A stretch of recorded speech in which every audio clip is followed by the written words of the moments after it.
লোহার শিকলের খটখট শব্দে যেন লুকিয়ে আছে এক চরম নির্মমতা, যা দেখার পর নতুন করে ভাবতে হচ্ছে আমাদের এই তথাকথিত সভ্য সমাজ নিয়ে। আর এই নির্মম বাস্তবতারই দেখা মিলেছে মাদারীপুরের ডাসার উপজেলার নবগ্রাম ইউনিয়নের নয়াকান্দি গ্রামে, যেখানে বাড়ির পাশের পুকুর পাড়ে একটি মেহগনি গাছের সঙ্গে দীর্ঘ 18 বছর ধরে বাঁধা বনলতা হালদারের জীবন। রোদ, বৃষ্টি কিংবা ঝড়, প্রকৃতির সব প্রতিকূলতা উপেক্ষা করে খোলা আকাশের নিচেই দিনরাত কাটছে তার। পারিবারিক সূত্রে জানা যায়, 18 বছর আগে 8ম শ্রেণীতে পড়া অবস্থায় হঠাৎ অসুস্থ হয়ে পড়েন বনলতা। তখন অস্ত্রোপচারের মাধ্যমে তার পেট থেকে পাথর অপসারণের পর থেকে আচরণের অস্বাভাবিকতা দেখা দেয়, যা এক পর্যায়ে রূপ নেয় গুরুতর মানসিক ব্যাধিতে। এই ভালো মেধা ছিল, লেখাপড়ি করছে ভালোই, শেষকালে আমরা পারি নেই লেখাইতে, টিউমার ধরা পড়ছে। আমার নিজের ননদ, আমার যখন বিয়ে হয়েছে তখন আর কি সে অতটা সুস্থ ছিল না। সুস্থ না থাকলেও তখন তারা খোলামেলাই রাখতাম, কিন্তু আর এই বাচ্চা আমার হওয়ার পর সে ওনার তালা মারিয়ে রাখতেছে। ওনার চিকিৎসার কারণে মানে উনি এমন হয়েছে, আমার আর্থিক সম্পদ দিয়ে আমরা ওনার সহযোগিতা করে চিকিৎসা করতে পারতাছি না।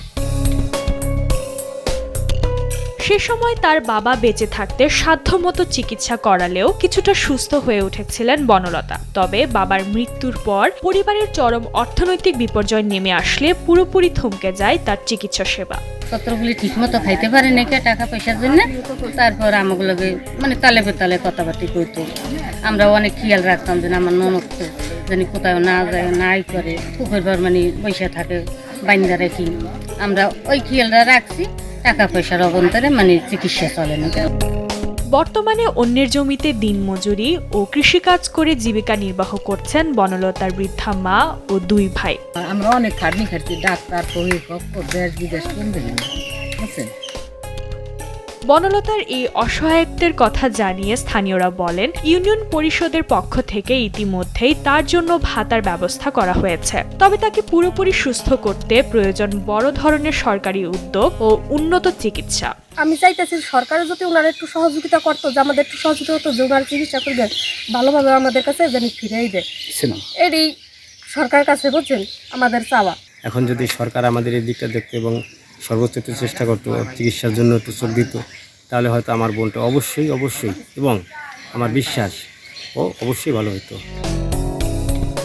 বিষয়টি নজরে আসার পর স্থানীয় প্রশাসনের পক্ষ থেকে জানানো হয়েছে, বনলতার উন্নত চিকিৎসার জন্য সরকারিভাবে সব ধরনের সহযোগিতা দেয়া হবে। আমি আমার ইউনিয়ন পরিষদের তরফ থেকে ওকে প্রতিবন্ধী ভাতা করে দিয়েছি এবং যখন যেটা সহযোগিতা করা যায়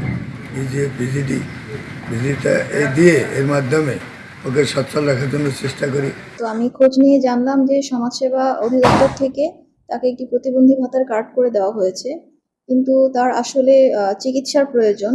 তো আমরা উপজেলা প্রশাসন থেকে তার পরিবারের সাথে যোগাযোগ করব এবং তার পরিবারের সম্মতিক্রমে তারা যদি সরকারি মানসিক হাসপাতালে যদি চিকিৎসা নিতে ইচ্ছুক থাকে, সেক্ষেত্রে আমরা প্রশাসন থেকে তাকে হাসপাতালে পাঠানোর, তাকে অ্যাডমিট করার সম্পূর্ণ ব্যবস্থা নেব। বনলতার এই দীর্ঘ বন্দি জীবন শুধু একটি পরিবারের অসহায়ত্ব নয়, বরং এটি সামাজিক মানবতার উপরও একটি বড় প্রশ্নচিহ্ন।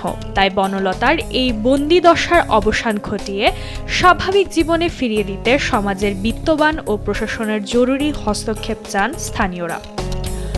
নিউজ ডেস্ক, দেশ টিভি।